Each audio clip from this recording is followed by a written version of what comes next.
Um, Welcome. Oh, are you ready? Welcome to the Rise to the Challenge podcast. Join me today. She's a global speaker, sales expert, and best-selling author. It's Jane Powers. How are you doing today, Jane?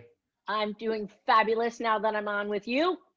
Thank you for coming on the show. We're excited to hear all about your rise to the challenge. What we like to do first is go right to the beginning, talk about where you're from and what were you involved in growing up. Oh boy, that is a long story, and I hope you all buckle up because I'm older than maybe what most would imagine, but that may not determine what I've been through.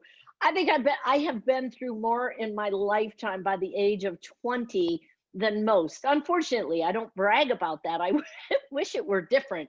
But just to introduce myself, I'm Jane Powers. I am a speaking and sales coach. I am known best for my intromercial, which is a ditching of your old fashioned elevator pitch. So I can talk about that later, but I am originally from Chicago and I currently live in Phoenix, Arizona. I like to say Chicago because it just sounds a bit cooler. I'm actually from Naperville. Naperville is a suburb, like a Yeah. far suburb outside of Chicago. But I follow it up by saying I did hang out on the south side of Chicago quite a bit. So, but Chicago, people get a little more intimidating because it's a big city. Yeah. So Naperville does not do that to anyone. But nonetheless, I started out, I was born and raised in the Chicagoland area. I went from working in the prisons, drug and alcohol treatment centers. I was a counselor and interventionist in the world of sexual abuse and trauma. So I have been working the front lines. From the front lines, I decided, what a great idea. I should make some money. And I went into the employment industry. I started out in the office, but I was like a caged animal. I have a lot of energy and I did not like being in an office. And unfortunately, I have authority figure issues. So probably I have been fired more than collectively all of your listeners put together. I'm telling you, I sometimes I beat them to the punch. They would have a meeting and they'd say, "Hey, we've got a meeting at 4:45 on Friday." That to me is an obvious writing on the wall of what's going to happen. So I moved into the employment industry, and from there I was a turnaround specialist. So I went into operations that were losing hundreds of thousands of dollars, and they would ask me to make them profitable. They told me I could do anything I chose. I could fire, I could hire, I could do whatever I wanted. But I was young and I had a very low, I mean, I was a nice person. I think I might still be. I don't know. But I was too nice. I didn't want to fire anybody. So I created a system that would help people look at their strengths, capitalize on that, and then we'd all work together to make money. So my claim to fame is I was a turnaround specialist and did not fire except one person. I ended up having to let one person go out of the multiple branches I was part of. Anyhow, I made a stop in Denver, turned profits around 240% in 11 months. And they asked me, where else do you want to go? My dream since I was in high school was to go to ASU, Arizona State University, because I played basketball. And I thought their colors would look so good on me. I thought, I don't even know. I didn't even care what I had to study. It didn't matter. It didn't matter. I don't even know what my degree was in. But truly, I wanted to be in Arizona because I took a tour of the Grand Canyon on mules, where you ride down to the bottom of the canyon on mules. That was epic. And I thought, I want to live here. So the company moved me down to Arizona. And that was, gosh, over 20 years ago. And let me tell you, Alex, I've had 25 career adjustments in my lifetime. Oh man,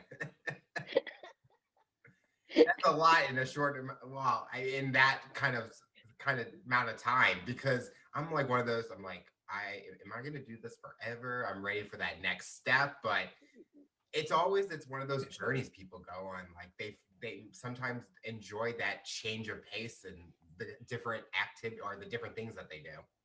Yeah, it was fun. The company that I worked with, Charlie Segrist was the owner. He has since passed away. Amazing man. but I worked at that company for 11 years. I have been nowhere for 11 years except in this body. Like, I have never been that anywhere that long in my lifetime. But what the president of the company would say to the higher ups, don't anybody manage her, leave her alone, let her go make us money. Do not even talk to her, because I had a unique way of doing what I did, and he was smart. I made him millions of dollars. He was a smart man, and he took care of me very well, and I took care of his business very well. So I found myself, that's where my sales background came from. But all along, I've been a professional speaker. I started right out of college. My first audience, 200 juvenile delinquents. It was a very attentive crowd. I was scared to death. I was early 20s, and I had no self-esteem. I had no clue how to connect and capture this audience's attention. So I got very creative, was able to win them over in about 10 seconds. And once I realized the difference I could make standing in front of an audience, now, as you can tell, you can't shut me up. So You mentioned earlier that authority figures were a hard thing for you. Growing up, was that always the case where you didn't have that person that you could be that authority figure for you? Or were you always like kind of rebellious towards those figures? great question. I was not outwardly rebellious. I was, as you know, Eddie Haskell, right, on Leave It to Beaver. Eddie was a menace behind the scenes, but in front of the adults, he was this, they're like, oh, it couldn't be Eddie Haskell. No way. They would call me in to the office, the principal, whomever, the dean, and they would ask the question, Jane, who did that? And I'd be like, I don't know, but I'll keep my eyes and ears open. It was me. I was the one causing all the problems. I was very trustworthy. If I could if I had respect for the authority figure, if I had respect and they proved themselves worthy of my trust and respect, I was absolutely model citizen. But if someone breached my trust or breached my level of respect, it was impossible for me to move beyond that. It was impossible. And that comes from, I grew up in a complicated family. I like to describe it that way. Almost every statistic occurred in my family. And what I knew in my family growing up is I did not have a choice. I did not have power. I did not have control. Life was dictated by the adults in the family, and the one being the main authority figure, obviously, was my father. And he was taking liberties with his children that just are, quite frankly, illegal at this time. But, back when I was growing up, it was more don't ask, don't tell. It was, you keep those secrets and you smile in the world. So I learned to go out in the world. I was just talking to somebody the other day because, there's individuals that you see, they become doormats, or they become almost the pawn in someone's chess game. And I was laughing and I said, God, I'm so glad that I grew up angry. Like, I'm so glad, because I didn't allow, in certain situations, I would not allow myself to be taken advantage of. So my quick knee-jerk reaction was always preservation or protect the perimeter. So I had a quick knee-jerk reaction that would posture myself as this tough person not willing to put up with anything. It was a great front, because inside I was scared to death of everything. And I knew that if I could puff up and posture, I would not be eaten alive by the world. And that was my greatest fear, was being eaten alive by the world, because I had been eaten alive by my family in so many different ways. So I look at, how does that translate? Some submit too much to authority. And I would never allow myself to become too far out of control. And if I felt someone was controlling me, and I wasn't all that skillful, maybe when I was younger, I probably, I know I had a mouth on me.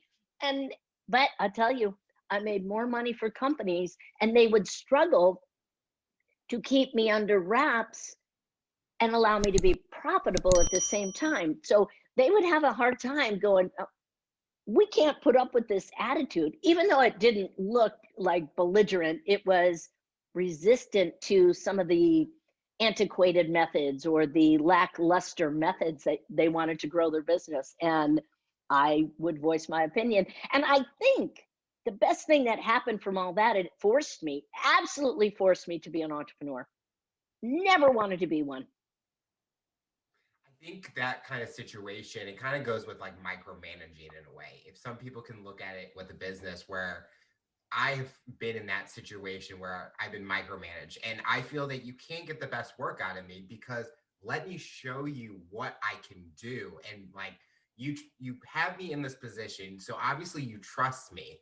If you don't trust me, give me like the set of what the expectations are and let me roam free with it. But the more you're micromanaging me, the more I'm going to get frustrated. And then how is that going to be with like the atmosphere and everything? So that's how you mentioned that. When you talked about going out into the world and you had to keep those secrets, was it hard for you to not be able to voice your opinion to like your friends or other people so that they knew what was going on in your life?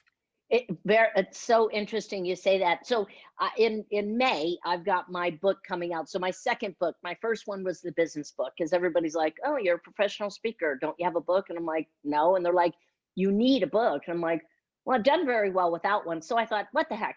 I'll write my business book. But the real book that I've wanted to write since I've been in my 20s, early 20s, is Revealing the Missing Piece. And it's PEACE. And essentially, that is a guide, a book for survivors of trauma, emphasizing more of the sexual abuse, which I lived through. But it is, people are reading it now to pre-launch, and these people are like, "I was never abused in that way, but oh my gosh, I had a death or I moved a number of times." The book is seemingly speaking to the masses that have lived through trauma. And I think COVID is probably one of our number one traumas that has triggered unrealized PTSD.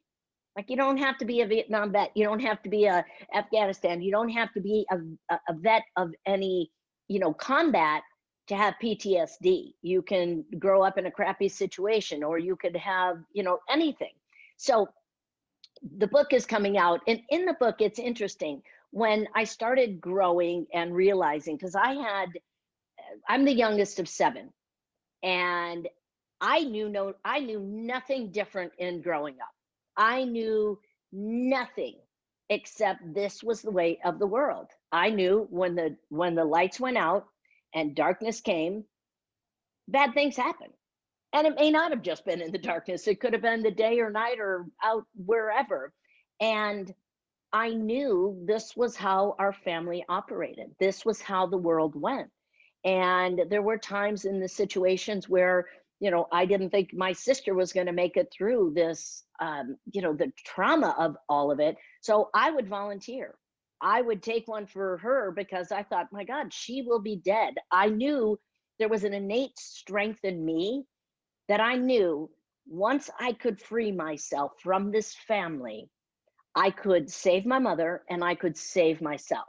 That was my belief from when, as young as I can remember. I'm like, I'm getting out of here. I'm going to be somebody. That was my commitment to myself. So I played the game.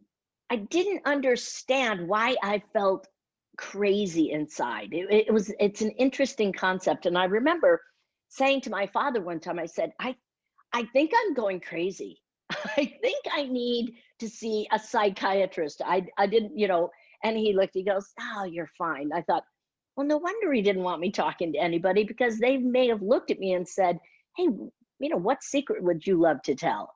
Mhm. So I went through the world. I played sports, every sport you can imagine. I was involved in just about everything I possibly could be to be away from the house. And After I graduated, I went to college and played basketball, played, did everything. And then when I started processing my past, I went back and interviewed my friends and my teachers and my coaches because I wanted to understand, how did I run that long under the radar? Now, unfortunately, this was back in the 70s and 80s. And that wasn't, I mean, it wasn't a big, there weren't resources. There wasn't the Me Too movement. There was nothing. People just turned a blind eye. They didn't ask questions. They thought, oh, they're just acting out, or Jane's just tired all the time at school. So I went back and spoke to my coaches and teachers, and they were like, oh, you smiled all the time. You were helpful. You were joy to be around. You were determined. You were dedicated, raving reviews. And then I would share with them that 1 out of 3 women by the age of 18 had been sexually abused to some degree, and 1 out of 4 boys. And I said, and I'm 1 out of 3. Every one of them sat there and went, are you kidding me? And I said, let me teach you some of the signs and symptoms so that you can look and ask the right questions to the right people. So I began, at that point, I began working as an interventionist and doing prevention work in the world of sexual abuse. So I went out and decided to start training kids on how to find their voice and how to speak up. And I had been, gosh, this is when I went and was going to confront my one brother. He had, he threatened my life. He's a hunter, and he was naming all the guns. He was going to come over and shoot me. And I was terrified. I was terrified. So I disappeared from my family for about 5 years. And I was invited to be on the Oprah Winfrey Show, in the audience, not on the panel, in the audience. And she announced, when she brought the show on, and said, everyone in our studio audience has been sexually abused. Well, they didn't tell anyone they were going to say that and share that. And I remember a young man sitting next to me, and he about got sick. And I said, you okay? And he said, my family does not know. And if they see me on this show, this is the end of my life. It was so tragic. It was so terrible. And I told him, get up and leave. I said, just leave. Well, they wouldn't let you. And for me, that was, again, a violation of individuals. But long story short, they called me to be on the show. And I said, not in your wildest dreams. And we spent about an hour and a half. I spent an hour and a half with the directors and producers to teach them how to deal with individuals who have been abused. And they begged me, they're like, please watch the show. Oprah will say and use everything you did. And it was so sweet, because I watched the show and she used a number of phrases that I had created for survivors. But anyhow, once I did that, I recorded the show, and I went home and watched it. And I was in hiding from my family. And if they didn't pan that camera on me, which felt like about an hour, it was probably only seconds, but all I saw was my face once they said, everybody's been abused. And I went, oh no. That's when the family started searching for me. And I thought, you know what? This is the time that I need to stand in my power. I have just, in front of millions, disclosed my life. My story is not who I am. My story is not my future. My story is what I create it to be. And I went back, I confronted my father, I confronted the family, and I made a stance in my life to never be silent again, to find my voice. In my voice is my power. In my power, I can do anything. So I never do I apologize for who I am, how I show up, because I hid that for very long. I hid it forever. I was the invisible kid. I didn't want to be seen. I didn't want to be heard.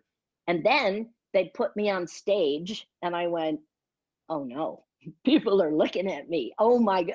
I had to figure out very quickly what skill set to bring out. And turns out I'm not too bad. It turns out I did a pretty good job, and I've been doing it for over 30 years. So When you talk about the different activities and being able to use that as an escape, what is the big thing those activities taught you about yourself? With that's and I tell people when I was interviewed, when I would do running profit centers, and I would interview anybody who said they were an athlete, they went to the top of my list.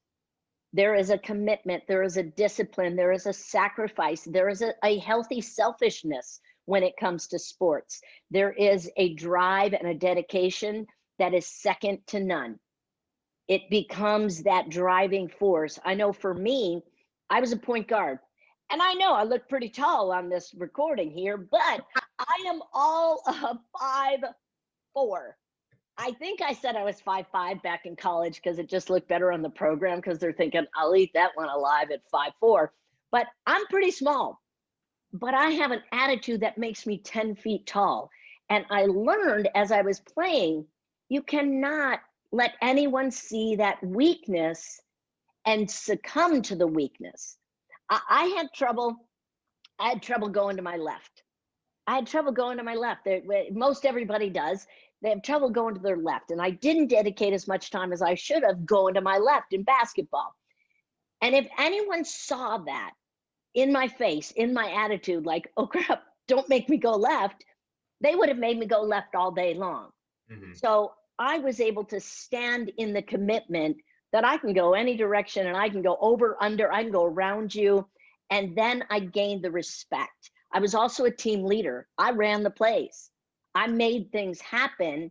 And when I saw the results of what I did and how I made things happen, that's what allowed me to just move forward and command my business, everything that I've ever done. And I played ice hockey. That again, I was probably the number one assister in ice hockey. If I scored, it might have been by accident most of the time.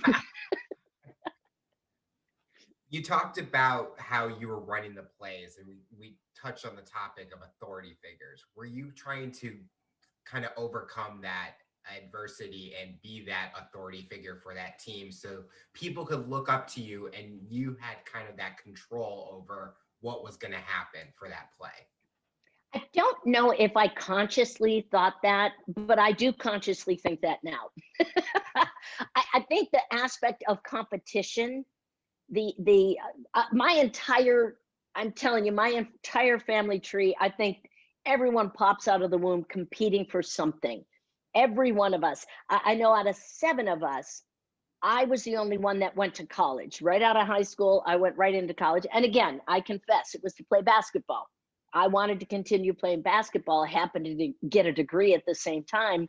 But each one of my siblings has been very successful. They've started and believe it or not, out of all of them, the majority of them are entrepreneurs. One I don't even think has to work. She's got a very nice situation, but the rest of them very driven. My one sister owns 3 Dairy Queens. My one sister owns a medical supply company. My brother owned a radiator company and sold it for a very good profit. My one other, he was a karate, had his own karate studio. So everybody had the mind of an entrepreneur. I never wanted to be one because I believe my father was one who encouraged, you got to work, you got to find a good job, you got to settle down. And so looking at sports, it was more about the competition. It was more about overcoming that internal lack or deprivation, that if I could accomplish something and feel powerful at that one thing, then it would feed into everything else I did. Because I wasn't that great of a student. I had too much space rented in my mind to say, you may not make it through the night. And that was occupying most of my brain, but my physical body could play sports without even thinking. It was a natural for me. But I didn't do all that great. And I really didn't, invest the time and effort into school. I was, though. I'm probably the best cheater on the planet. I was so good at figuring out the different copies, like there would be a test A, B, C, and D. And I'd look at the person, Peggy Weezer. I used to be Wowen. we sat next to each other. Peggy was so smart. I'd look, I'd go, okay, I know what one she is, and I'd follow along. Peggy and I both got great grades. So, for me, it was about survival of the fittest. And I didn't, in my family, it wasn't nobody pushed you. My dad was so cheap, so cheap. He didn't want to pay for a college. So why would he encourage us to go to college? I mean, he didn't even pay for my college. I ended up with a bill at the end of when I graduated. And so I look and I think everything I did in sports, in my opinion, allowed me to be who I am today. And quite frankly, I learned everything I know about business from playing basketball with men. Wow. I came out of college and again, remember I played Division One, so I was playing against some big girls, and I would mix it up, and then I'd play in leagues, and they'd be like, "Ow!" and "Oh, you're so rough," and I'm thinking, oh, "Come on!" like, so they'd hate you for a lifetime. They'd be like, "Remember the time you fouled me like 4 years ago?" I'm like, "Okay." Well, I decided, I'm like, you know what? I'm gonna go play with men. You guys are a strange breed. I dig you, but you're just a I play basketball. I will beat the crap out of these guys. Flagrant fouls. I will hit in vulnerable areas. I'll say whatever I want. And afterwards, these guys are like, aren't you going out to lunch with us? And I'm like, you don't hate me? They're like, I don't get it. What's that even mean? I'm like, never mind. Because I played hockey with women and they would hate me because I would knock them down. And I'm like, we're playing hockey. This is not, I mean, this is what you do. So I like to attribute my success to literally understanding how to be fully transparent, authentic, and in your own vulnerability is your power. And I used to hate that saying.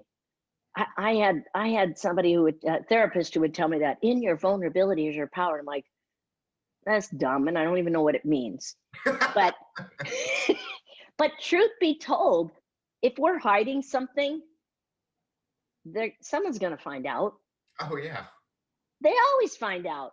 And then you are massively vulnerable. So I'm one, I just tell everything.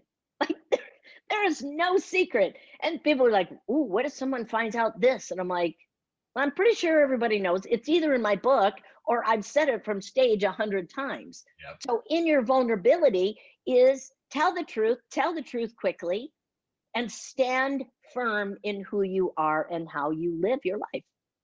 Well, it's like any of those like CSI shows, or even in general, it's like when people are lying and not telling the truth and stuff and not being open, it makes it harder on them even more, because each day they're waiting until someone figures it out. And over the years, I have been in that situation where I was like, I'm not going to reveal stuff. But then I felt a lot better when I'm just being an open book. So I always tell like friends and family, I'm like, just ask me. I'll answer. Yeah. If I don't want to answer it, I'll be upfront and say, I don't want to answer this question. But you feel so much better. And I think nowadays with social media and stuff, I think people use that as a coping mechanism, as a way to reveal stuff instead of just being open with people. Like they have to hide behind a photo or hide behind a video. And back then, you guys didn't have social media like that. You guys had to actually have the conversation with each other. Yeah. Hell, we had dial up, all right? One of those like rotary phones or something, or the Zach Morris phones where it's like a huge thing. I had a young kid. He was 3 years old when we went to a garage sale, and there was a rotary phone there, and he's like, what is this thing? I'm like, shut up. I'm thinking the last time I think it's been, so I only remember like the cords, like the phone hangs on your wall. Oh yeah. It just like, yep. That's your extension, and you can't just walk into the other room. During your college experience, did you enjoy wearing those colors that you were so fascinated about? Oh, I I didn't get to ASU, so my first was. It's funny. It was black and red. I was a Husky. I was a Husky in high school, orange and blue, and then I went to Northern Illinois University, and they were black and red. To this day, I can't wear black and red. Isn't that funny? Just not a color scheme. Then I got recruited. I actually, my sophomore year, after my sophomore year, I was a walk-on my freshman year. My sophomore year, Rita Horkey came in and said, anyone without a scholarship, you are dead to me. And I'm like, let me show you how I can play. Mm-hmm. And she said, absolutely not. We only want, and I said, then give me some money. And she said, nope, we don't have funding for that. She actually slapped a few of the players. So I think I dodged a bullet. So I decided this is interesting. And this was back pre-internet. Keep in mind, this was back in the early 80s.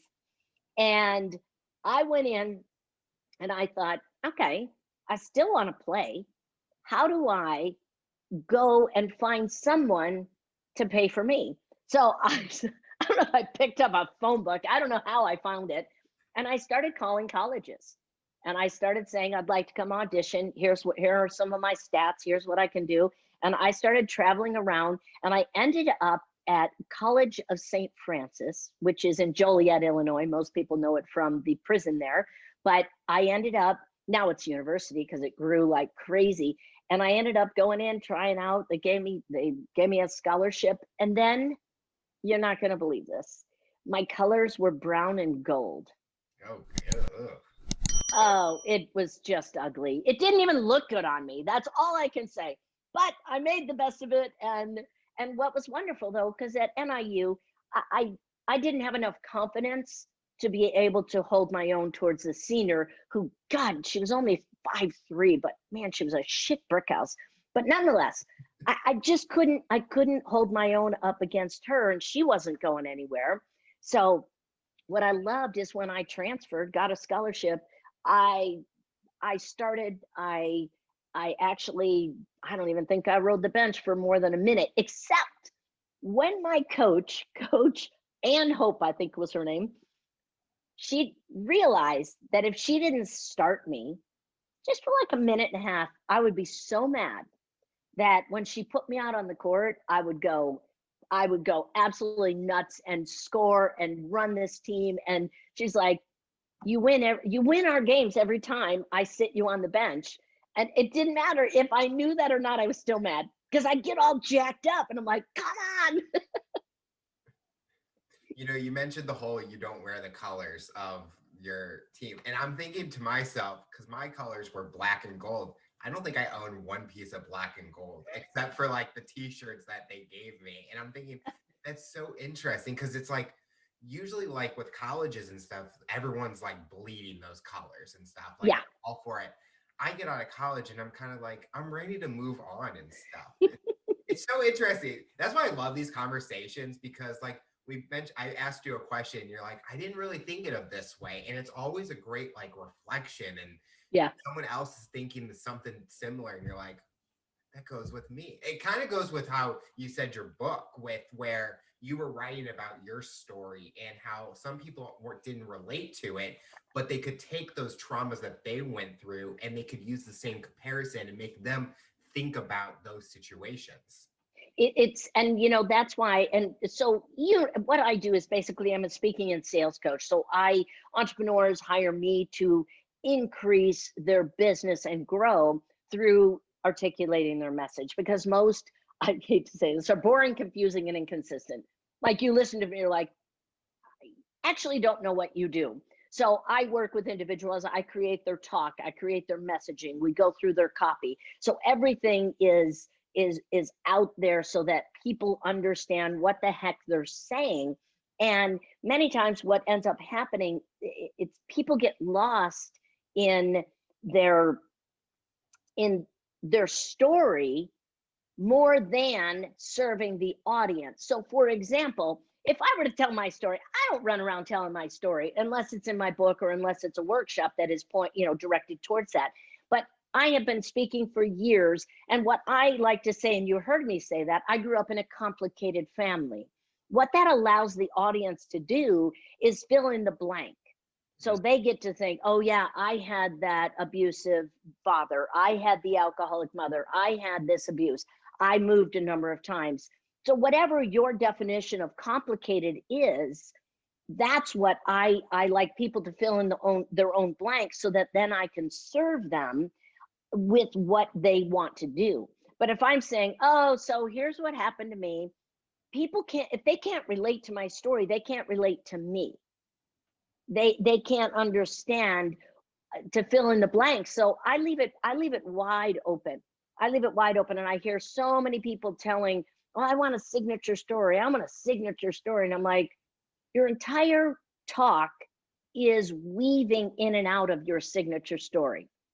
You know, it's like going on a date, right? A first date, and you're like, okay, so when I was 2, all this happened to me. And then 3, I can't wait till I get to 5. And the person sitting there is like, are you kidding me? Like, oh my, that's what your audience is saying when you're processing your story and telling as a badge of honor. It is your hero's journey is when you're saying, okay, had a complicated family and now I have 3 multi-million-dollar businesses I've created. Now people are paying attention. But if I'm like, here's the doom and gloom of my life, people miss the hero's journey beyond the story. So I'm a big one to say, people don't care about your story. They care about their own story. So tell your story in a way that people go, oh, I get it. I tell a story, it's my orangutan story. That's why I have my orangutan all the time. I tell a story about orangutan, and I was the first one to sit down in a spelling bee. When I say that, people are going, oh, me too. And I talk about, different things that happened throughout my life, vulnerable moments, and people go, oh my God, it's okay to admit to that. It's okay to say, I'm not that great at spelling either. Then they start to feel, I tell a story where I wanted to be an attorney. That was my senior year. I know I planned ahead. My senior year of high school, I started thinking, I should probably go to college. Like, this would be a good idea. Get the heck out of home, do what I want, be free, get an education, play basketball or softball or whatever I wanted. And I went to my father and I said, I am going to be an attorney. And he said, ah, that's for smart kids. And you are not that smart. You're actually somewhat dumb sometimes, but you're a good athlete. Why don't you become a PE major? And what do you think I did? I went and started in PE. Now, I like to say I did not graduate with a physical education degree because it just doesn't sound as brilliant as a TR degree, therapeutic recreation. I thought if I told that from stage, people would not think I was smart enough. People would think, oh, yeah, PE, we know what that is, or therapeutic recreation. Here's what I have to say. I think it's brilliant to be paid to play. So Yeah. I thought smarter than the average bear out there. But I think it's a matter of, how do we find avenues to step up on our past rather than finding, the doom and gloom of the story. We want to relate it to our listeners. So the listener goes, oh my God, I was told I couldn't be this. I wanted to be a doctor. I have one client, beautiful woman. And her father would say to her, you better find a man. You're too pretty to do anything else. And he put her in beauty pageant after beauty pageant, and she would ditch and she would cancel and she would find her way out of them. And that was her channel of abuse. You're too pretty to be smart. And the woman's brilliant. And so we're not what we were told. We are not what happened to us. We are not our stories that we make up. Most of us just have a bad habit of our thinking. And our habit of our thinking was set up as we grew up. When your dad said that you were dumb or not smart, were you kind of now like, I'm going to prove you wrong in a way. I'm going to show you what I can do. And so you could not think that I'm what you thought I was. Not right away.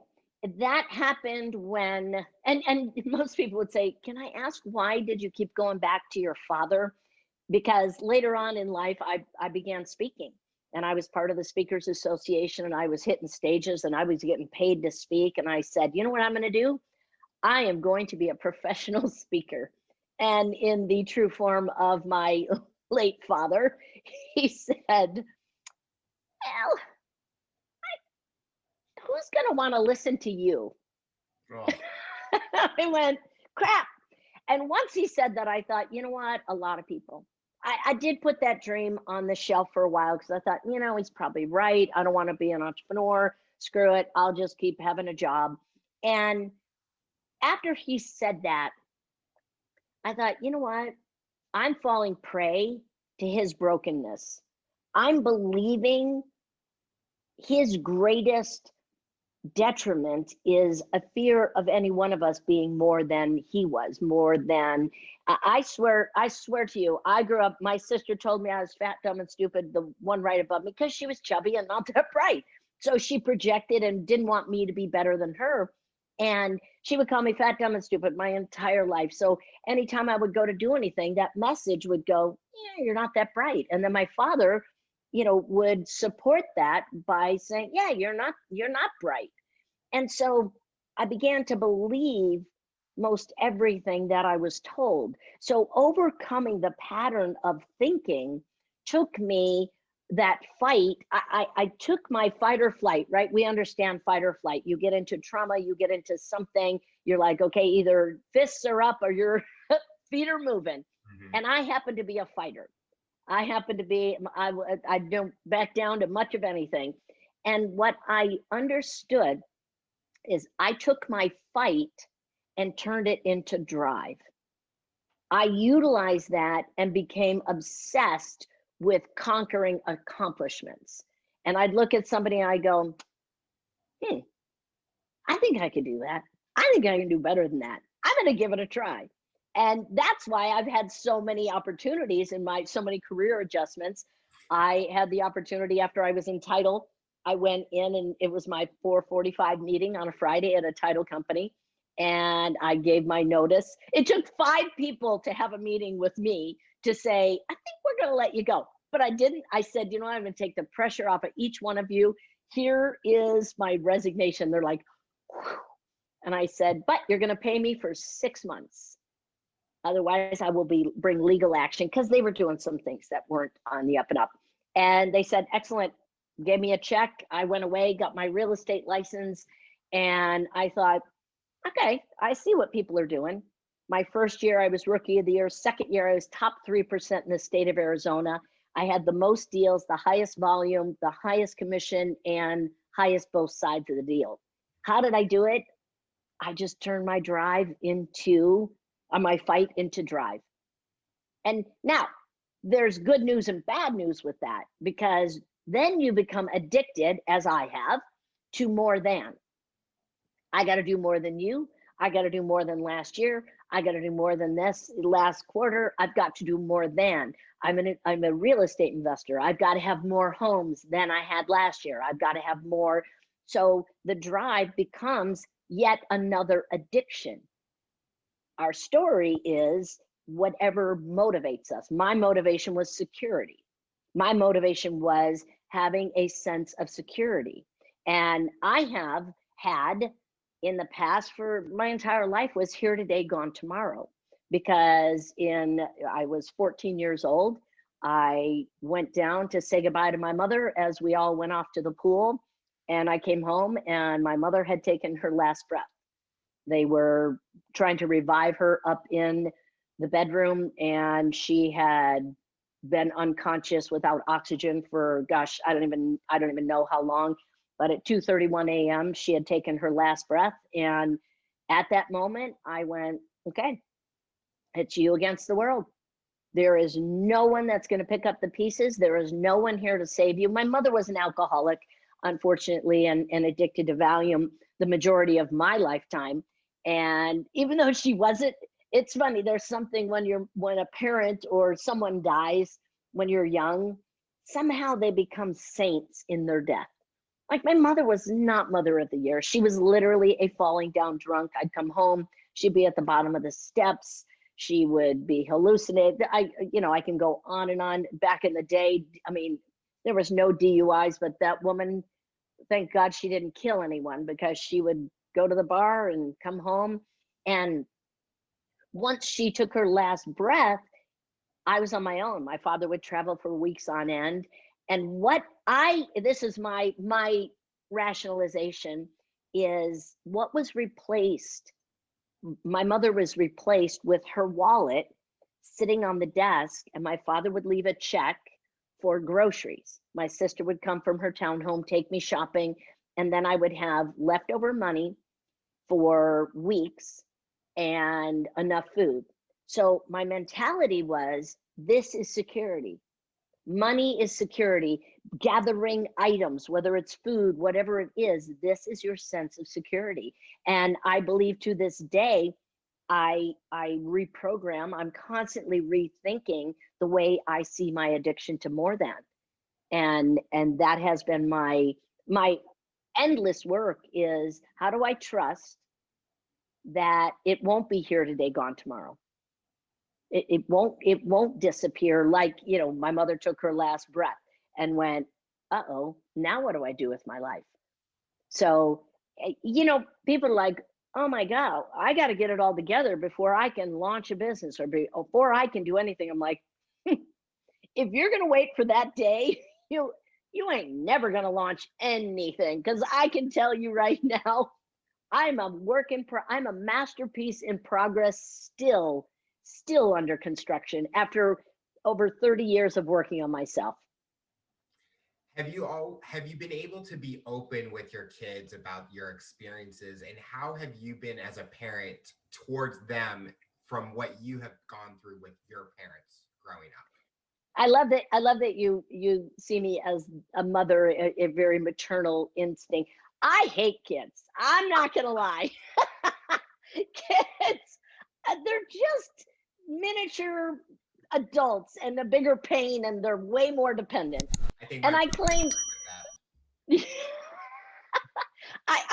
I was like, I watched, I've got 18, I don't even know, nieces and nephews, and then I have a number of great nieces and nephews. And I watched as my older siblings would all have kids, and they were all a mess. They were addicted, they're abusive. It didn't matter. They're just, it was just an interesting breed. And I knew from a very young age, I never wanted kids. I thought, you know what? I am not stable and strong in myself. How will I raise a kid in this world to be better than I could ever be? I did not have confidence. So I went through and I thought, absolutely not. I will not have kids. I worked with kids. I empowered a number of kids. I saved thousands of kids, literally thousands, from abuse. And I did that work for many years. And then when I moved to Arizona, I moved in 1997, I think it was. And about 16 years ago, I did an after school program, and I was going to take some kids, get them some school supplies. I felt like, yeah, I should give back to the community. So I took this little family out and got them some stuff, and I dropped him back off at home. And this kid came up to me and he's like, I'm Deborah Robinson. I need to know who you are. I need you to how to get in your program. He's going on. And I looked at him and I said, whoa, like, you should use those skills for good. He was 10 years old at the time. And I left him a message. I said, hey, I'll get you hooked up with the program. Well, of course, caller ID, he's calling me back and he's like, can you call me between 10 and 10:45, and then again 11:30 to 12:30, 1 o'clock to 3:30. Gave me all these times. Second message, disregard all those messages. That message, call me anytime. And I thought, 3 days till school, I'll go pick him up. Well, I picked him up and took him to the Walmart, and he kept saying, I only need 3 uniforms. My granny will clean them. And I said, let me decide what is enough. And I got him. I just filled the cart because this kid was so gracious and so amazing. And I took him back home, and there was some abuses going on, and there was some drugs and different things. And he just turned to me because I took him out to lunch, and he goes, Is there any way you can just adopt me? And again, remember, I hate kids, and it broke my heart. And I looked at him and I said, no, but I'll be there for you. Well, 16 years later, he's 26 years old. He has unofficially been adopted many years ago. So I pretty much raised him. And it's interesting because people laugh and they're like, oh, we know he's yours. We know I don't have much of a filter from my heart, my head to my mouth. Like, I just don't, I say it skillfully and lovingly, but there's not much of a filter. He is probably 10 times my expression. He is 10 times in his communication. He says everything and anything. And sometimes I'm like, okay, at some point you got to learn what you do not say. So that kid knows just about everything about me in my life. I just got married, January 11th last year, and have been with my spouse for 4 years. 2 kids, totally open and expressive. One of the youngest, who is going to be 18 in August, is trans, and he is trans son. He came to this relationship not being able to express himself, scared of his own shadow. And I said, you know what? The world is going to eat you alive. And I said, if you want to embrace transitioning, you need to, I almost am going to use this, you need to have balls to be able to do that. And you don't have surgery yet. So let's find them prior to you. And I'll tell you, after probably 2 years of hanging out with me, he is so confident, so competent. And I believe in our voice. I go back to this all the time. In our voice is our power. If you communicate effectively, you stand in your power, no one will knock you down. No one can. So what does the future look like for you? What are you hoping to accomplish in the next few years, personally and professionally? God knows, I wish I had an 8-ball. I wish I had an 8-ball. I wish I could shake it. The outlook looks fabulous. You know, it's interesting you ask that, because COVID has allowed, and I hate the word pivot. It's like drives me crazy. I'm like, just do what you do best. Just do it better. But what it has, because I personally believe that I caused COVID. Prior to that, and most of our work, we were doing live events. So every 6 months, we'd do live events. We'd close, and this is not to brag, but just to give you an idea of the level of commitment and what we were generating. I think our last 2 events, 760,000. The last event we did 840,000. And that was within 6 months of each other. And I stopped and I went, you know what? I don't want to work this hard. People all want to have $1 million business. Everybody I want to be a million. I want $1 million business. I don't care who you are. There is a level of sacrifice that always happens. It's wonderful to have all the houses and all the cars and all the cash and but I'll tell you, I walked a fine line losing myself in my business and losing myself in my life. So prior to COVID, I'm like, you know what? I want to slow down. Now, I think a lot of people were saying that same thing. Well, all of a sudden COVID hits. Yep. And it allowed me to go, okay, so we have a mountain home, went up to the mountain home, and I said, you know what? It is time to write my book. I wrote the book within a month, launching it in May. We've got a speaking program, we've got a sales program, and we've got a couple of other things. We've got an accounting software program that one of my clients is rolling out, that I'm supporting them with that launch.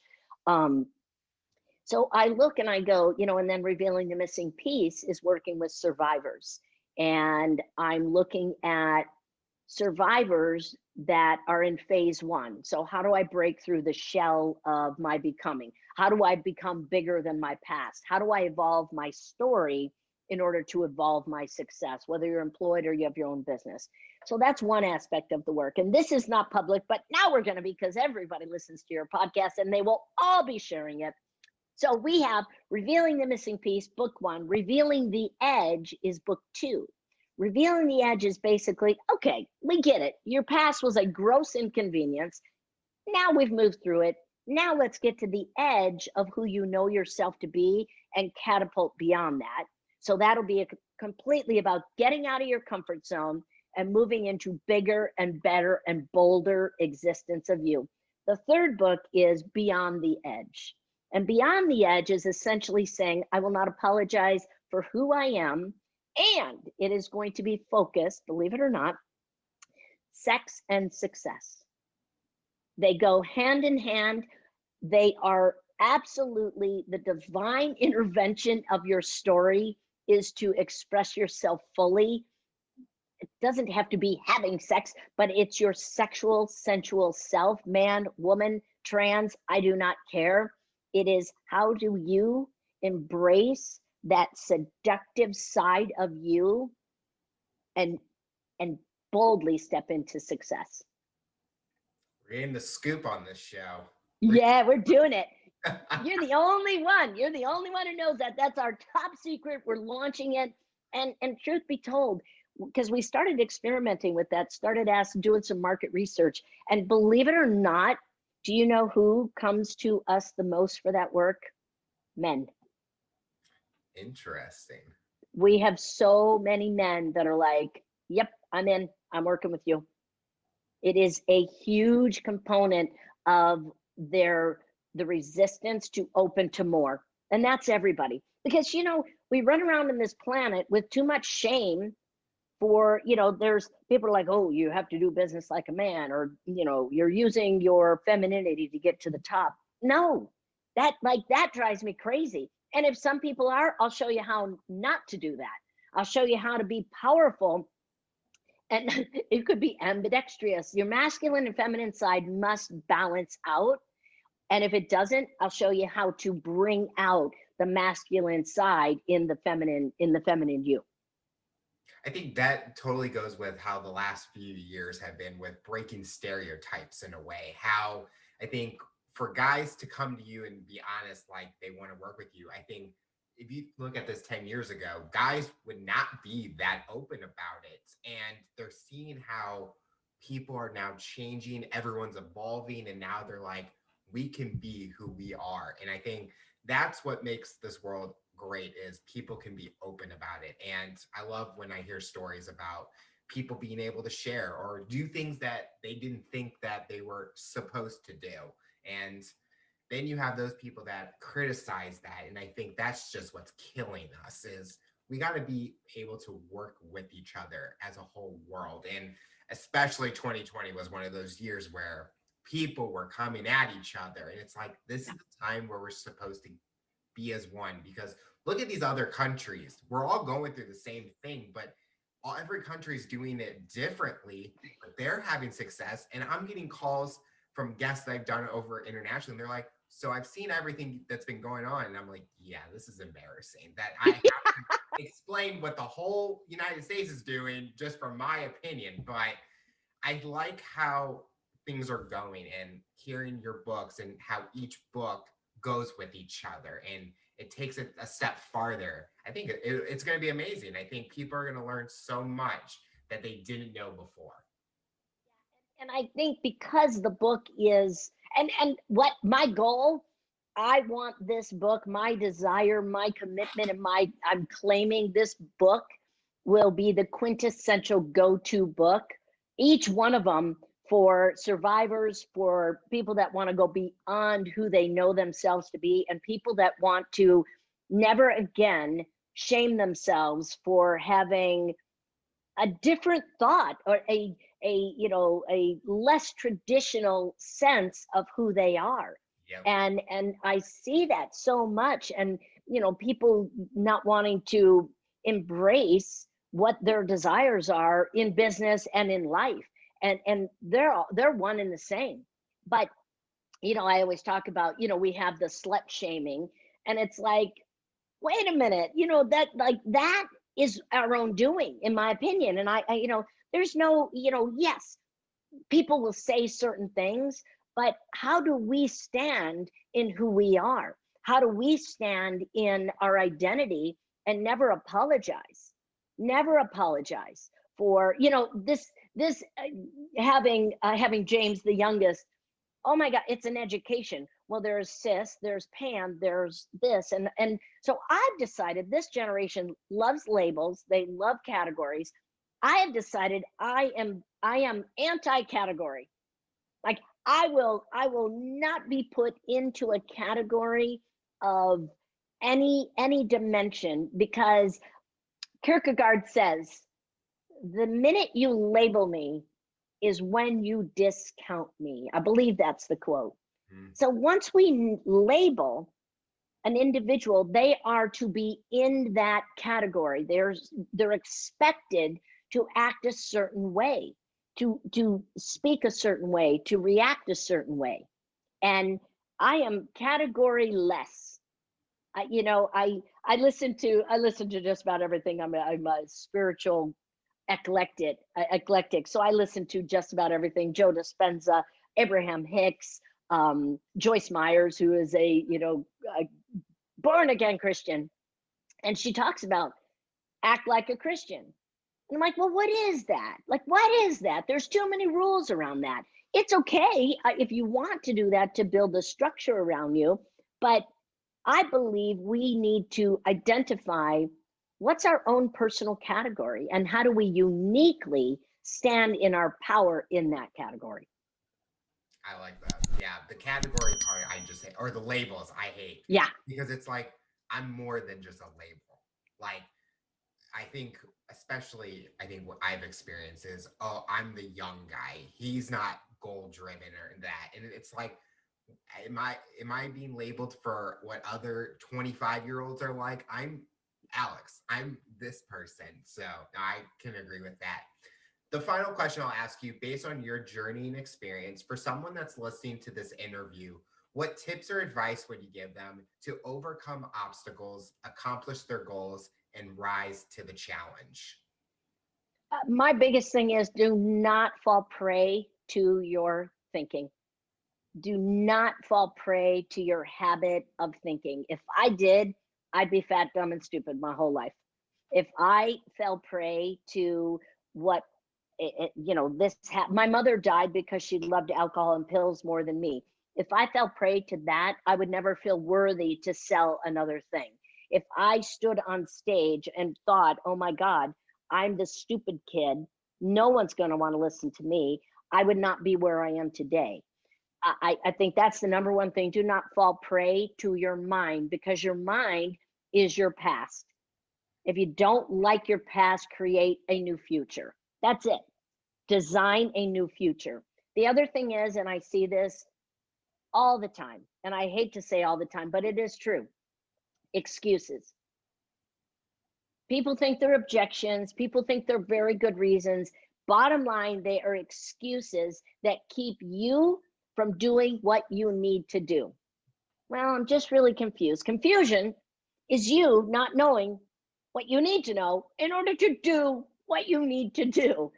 But we come up with excuses. I had a coach that told me years ago. He said, you know what?